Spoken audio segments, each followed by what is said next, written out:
Assalamualaikum warahmatullahi wabarakatuh. Halo, apa kabar pemirsa? Apa kabar Yogyakarta kembali hadir. Dan kali ini kita akan membahas mengenai Pilkada Serentak 2024.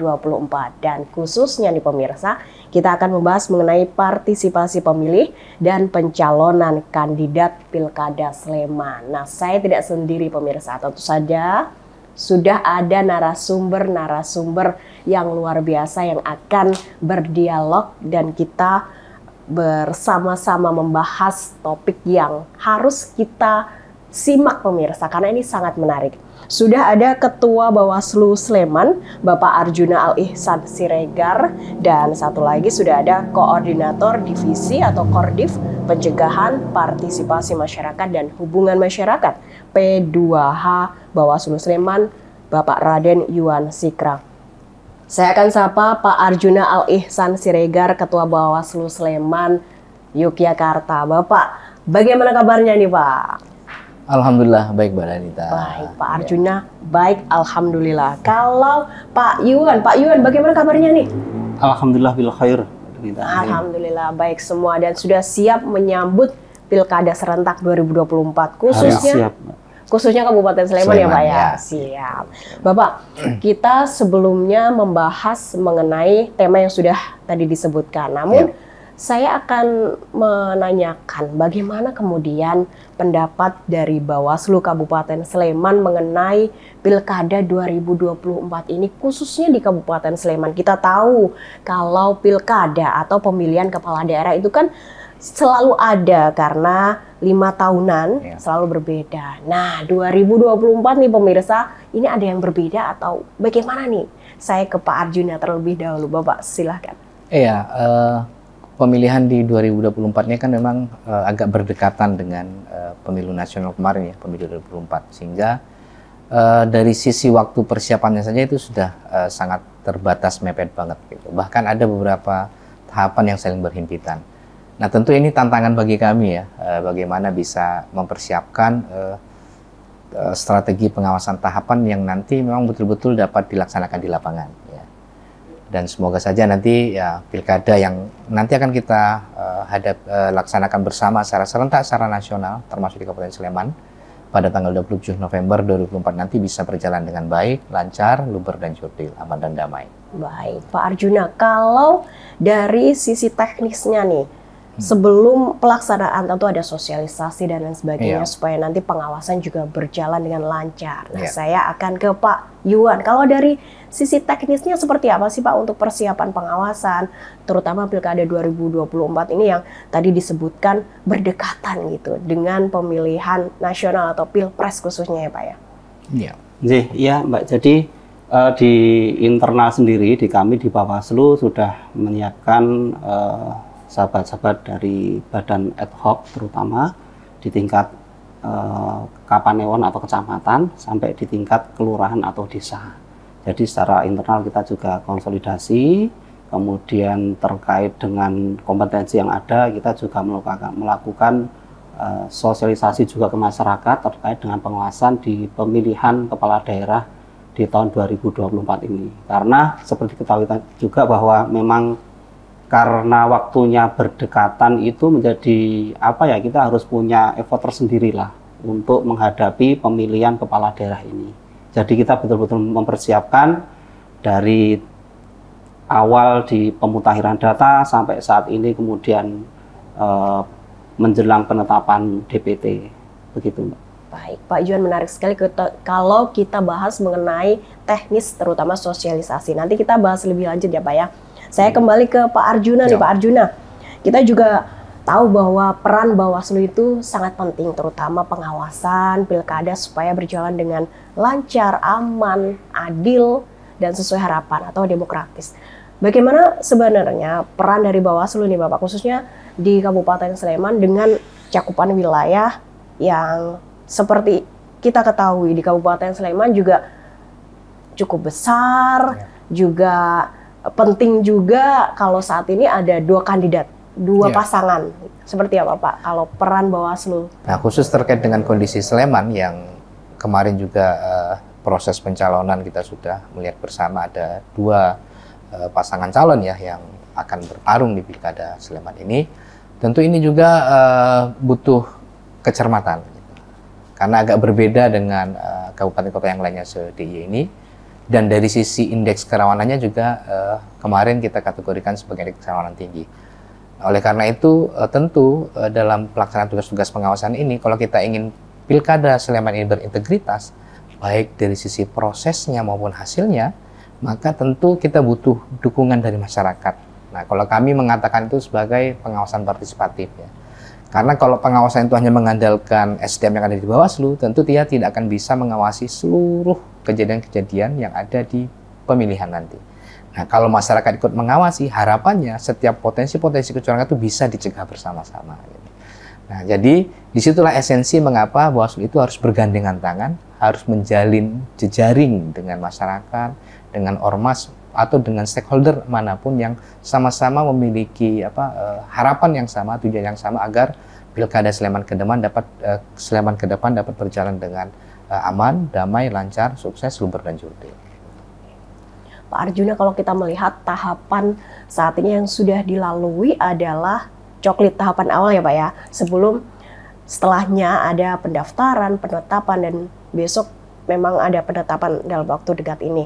Kalau dalam tahapan coklit, Bawaslu Sleman ada penemuan atau indikasi pelanggaran seperti itu tidak Pak? Ya, kalau dalam proses coklit itu kan yang kita awasi bagaimana petugas pemutahiran data pemilih ya yang direkrut oleh KPU itu bertugas dalam melakukan proses coklit data pemilih dari data yang sudah disusun oleh KPU. Dan berdasarkan pengalaman kami memang banyak catatan ya yang sudah kami sampaikan juga kepada teman-teman KPU. Kami sarankan perbaikan ke KPU untuk diperbaiki. Misalnya masih ditemukan adanya pemilih yang belum dicoklit oleh petugas Pantarlih. Nah, itu laporan yang ada di kami dan kami sampaikan ke KPU agar yang bersangkutan juga dimasukkan dalam daftar pemilih. Gitu. Ada juga yang sudah meninggal dunia misalnya, itu juga kami sampaikan gitu, karena sudah tidak memenuhi syarat. Gitu. Nah, jadi ada beberapa kategori pemilih yang selama kami lakukan pengawasan dengan teman-teman Panwaslu Kecamatan dan Panwaslu Kelurahan Desa. Nah, catatan-catatan itu akhirnya kami kumpulkan dan kami sampaikan ke KPU untuk ditindaklanjuti. Tujuannya adalah agar daftar pemilih untuk Pilkada Sleman ke depan itu benar-benar akurat, ya. Tidak lagi terdapat pemilih-pemilih yang tidak memenuhi syarat di dalamnya. Baik, Pak Arjuna dan juga Pak Zuwan. Nanti kita akan lanjutkan lagi untuk dialog ataupun bahasan kali ini. Namun pemirsa, sesaat lagi kita akan kembali dengan bahasan yang lebih menarik lagi. Tetap bersama kami.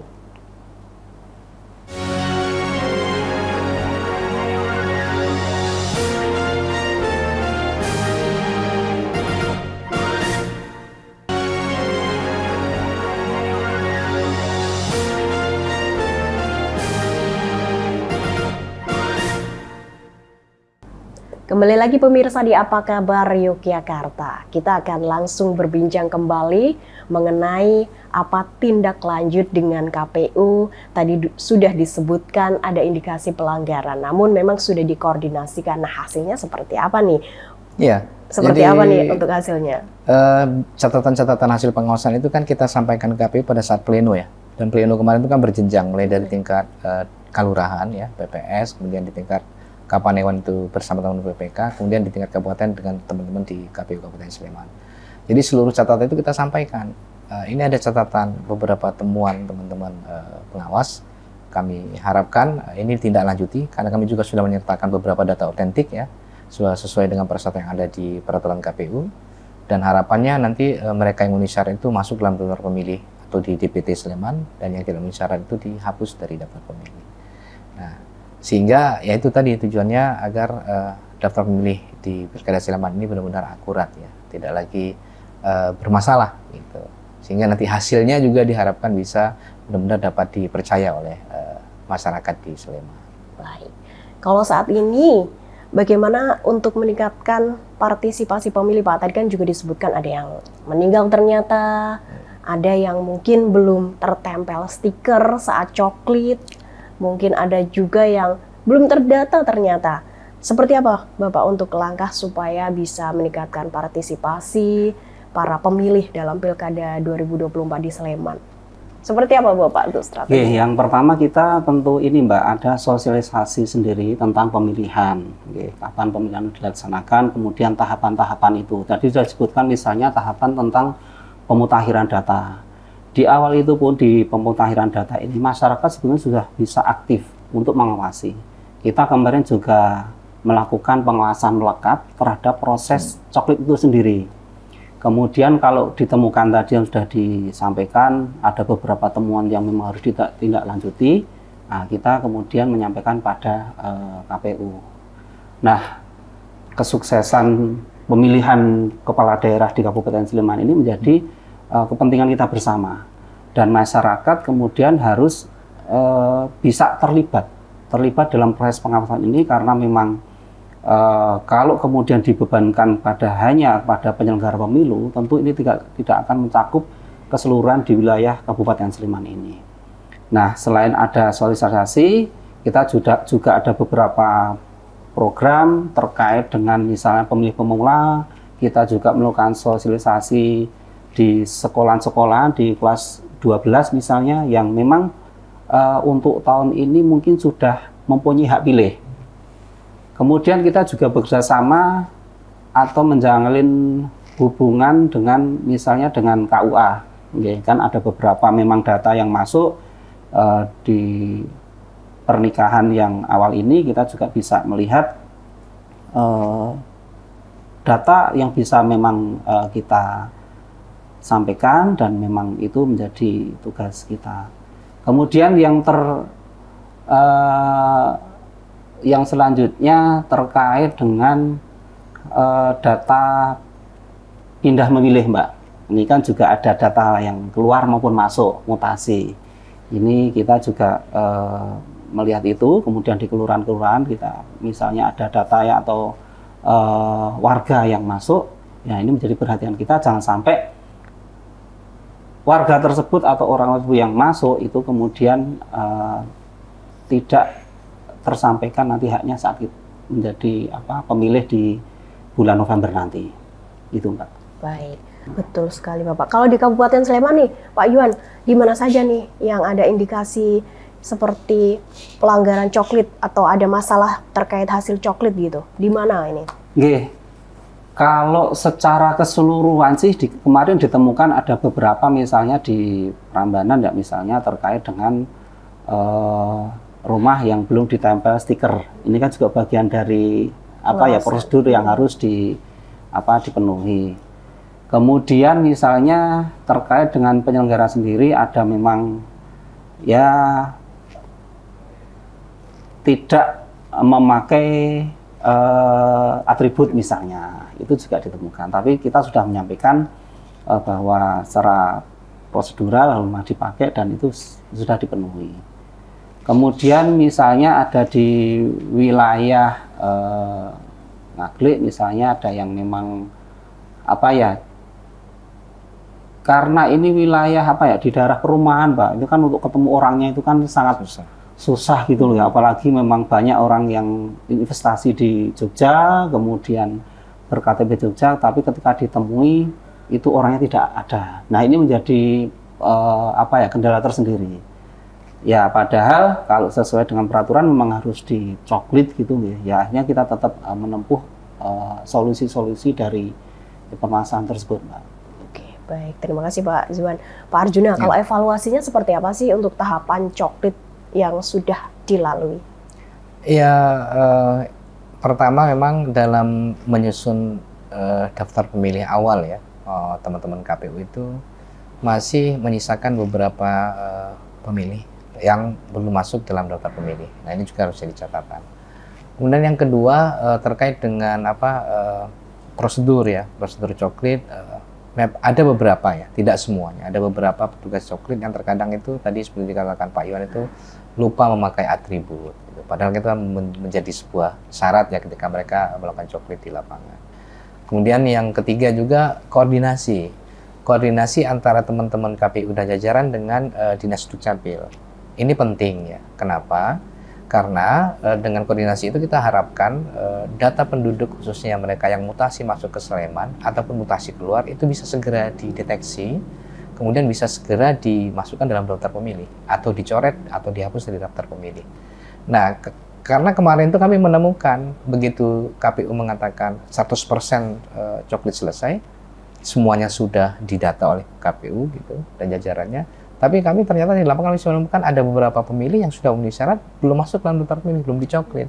Nah, berarti kan ini ada sebuah persoalan gitu. Makanya solusi yang kami tawarkan kemarin, kami sarankan ke teman-teman KPU, ya koordinasi antara dinas sama KPU kalau bisa lebih intensif lagi, sehingga bisa menjaring semua data pemilih yang dibutuhkan untuk daftar pemilih di Sleman.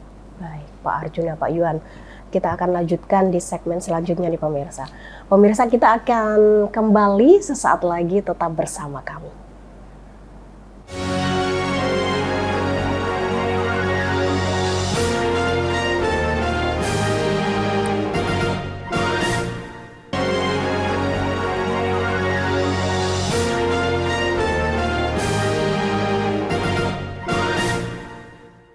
Terima kasih pemirsa, masih bersama kami di Apa Kabar Yogyakarta.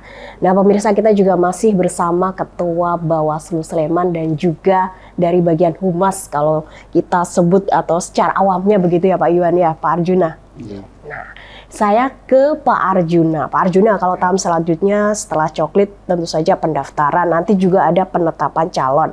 Nah di tahap ini seperti apa sih Bawaslu memandang ini? Adakah ada indikasi pelanggaran, mungkin ada berkas-berkas yang tidak sesuai dengan peraturan perundang-undangan dalam pilkada, atau mungkin ada indikasi-indikasi lain yang tidak sesuai dari para calon ini?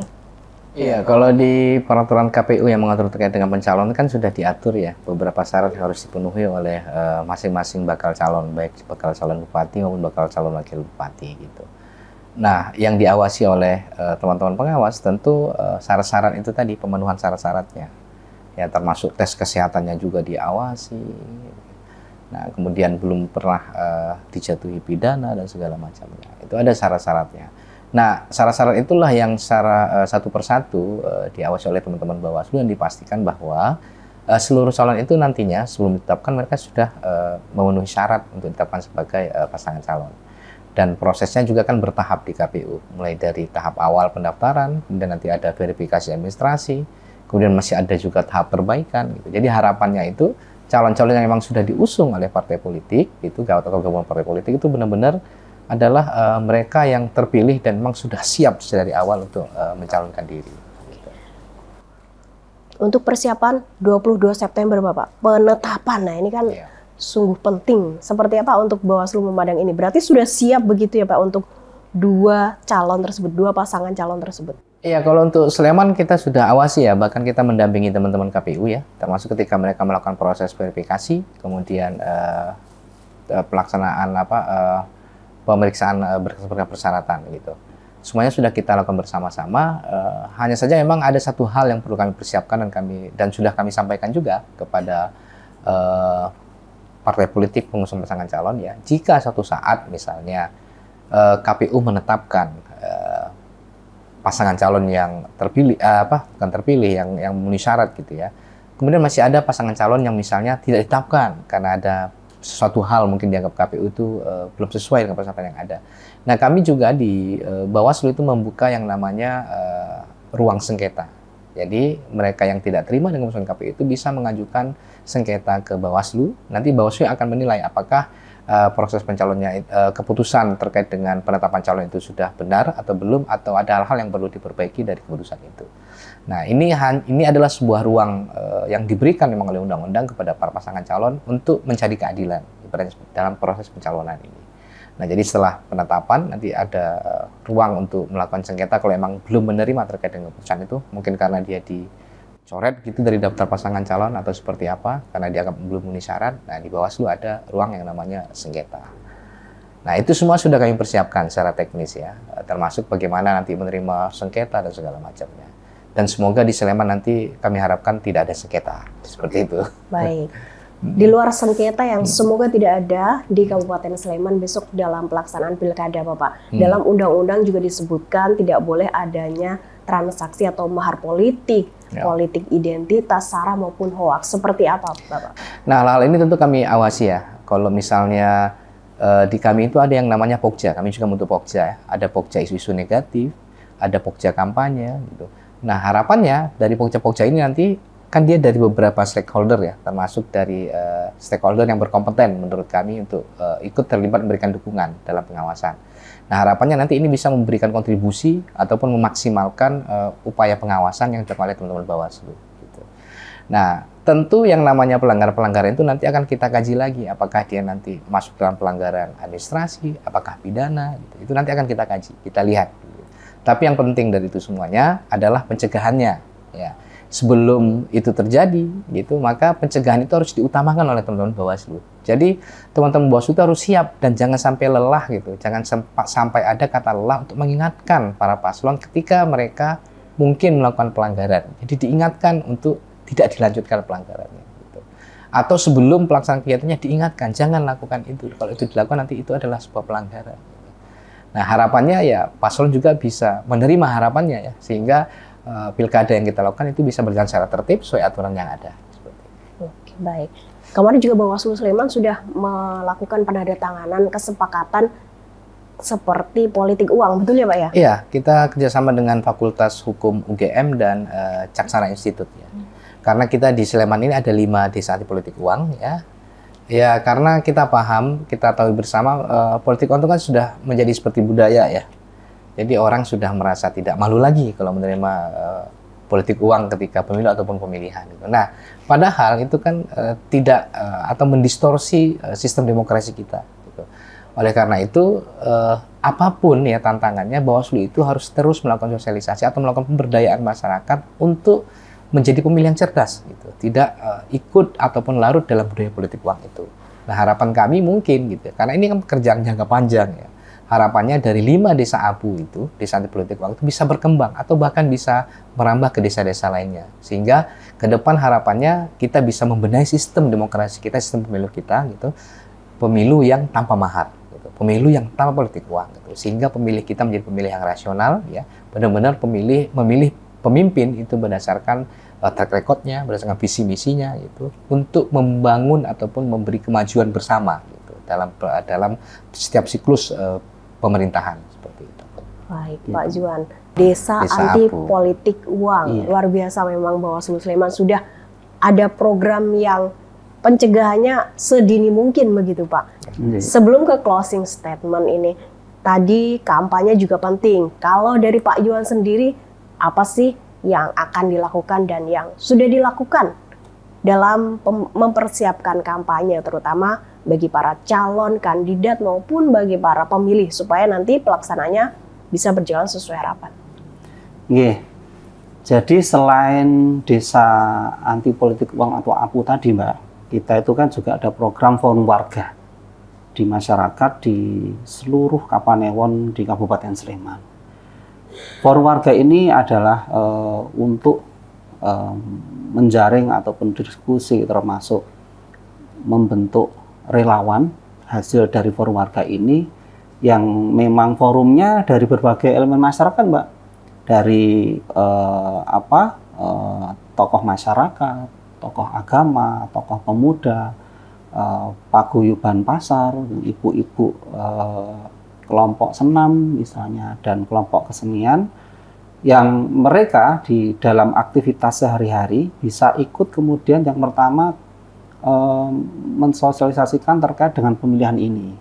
Kemudian beberapa hal yang tidak dibenarkan, tadi ada politik uang, pengawasan terhadap netralitas ASN, termasuk tadi misalnya ada masukan terkait dengan data pemilih, itu mereka sudah mulai.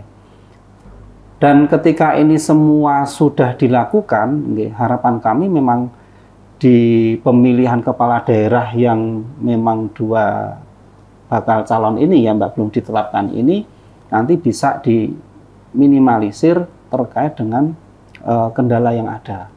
Karena ini kan masyarakat menjadi sangat, kalau 2 pilihan kan masyarakat menjadi terbatas kan Mbak, pilihannya menjadi sangat terbatas dan mungkin konflik kepentingan yang ada ini menjadi sangat dekat. Karena ya pilihannya hanya 2 gitu Mbak. Jadi kita semua berharap bahwa pemilihan ke depan ini bisa terlaksana dengan sebaik-baiknya. Baik, Pak Zuan, terima kasih. Kalau dari Pak Arjuna mungkin closing statement apa nih yang akan disampaikan dari Bawaslu Sleman untuk Pilkada 2024 di Kabupaten Sleman? Ya, yang namanya pemilu ataupun pemilihan atau pilkada itu kan pesta rakyat ya. Jadi meskipun dua pasangan calon yang ada di Sleman nantinya, harapan kita adalah mari bersama-sama kita merayakan pesta ini dengan sebaik-baiknya, taat aturan ya. Kemudian mari kita jaga kondusivitas wilayah kita gitu. Meskipun Sleman tadi dikatakan rawan tinggi ya. Semoga dengan kebersamaan itu, beda pilihan itu hal yang biasa dalam demokrasi. Tapi bagaimana kita bisa mengedepankan rasa kebersamaan, kemudian bisa saling menerima apapun keputusannya nanti, itu pilihan masyarakat itulah yang harus kita junjung tinggi gitu. Jadi siapapun pemenangnya, siapapun nanti yang akan terpilih, dia adalah pilihan kita bersama. Nah, harapannya seperti itu. Jadi perbedaan itu hal yang biasa dalam demokrasi, tapi bagaimana kita bisa menerima keputusan dari daulat rakyat yang akan diberikan pada 27 November itu nanti, itu bisa kita jaga bersama-sama dan bisa kita terima bersama-sama hasilnya. Nah, mudah-mudahan Pilkada Sleman ke depan bisa berjalan dengan baik, lancar, aman, sukses ya, kondusif, kemudian luber dan jurdil. Baik, terima kasih Pak Arjuna, terima kasih Pak Zuan atas informasi yang sangat menarik, atas berbagi dialog dan cerita tentu saja dengan kami pemirsa TV One yang sangat penting untuk kita simak karena pelaksanaan Pilkada serentak 2024 khususnya di Kabupaten Sleman ini juga menjadi hal yang kita tunggu-tunggu karena ini merupakan momen pesta rakyat. Terima kasih sekali lagi Bapak-Bapak atas informasinya dan juga kesempatan yang sudah diberikan kepada kami. Dan pemirsa, apa kabar? Yogyakarta sudah sampai di segmen terakhir dan kita nanti akan kembali pemirsa dengan bahasan-bahasan yang lebih menarik lagi, tentu saja dengan narasumber yang berkompeten di bidangnya. Terima kasih, saya Danita Riyadini, sampai jumpa.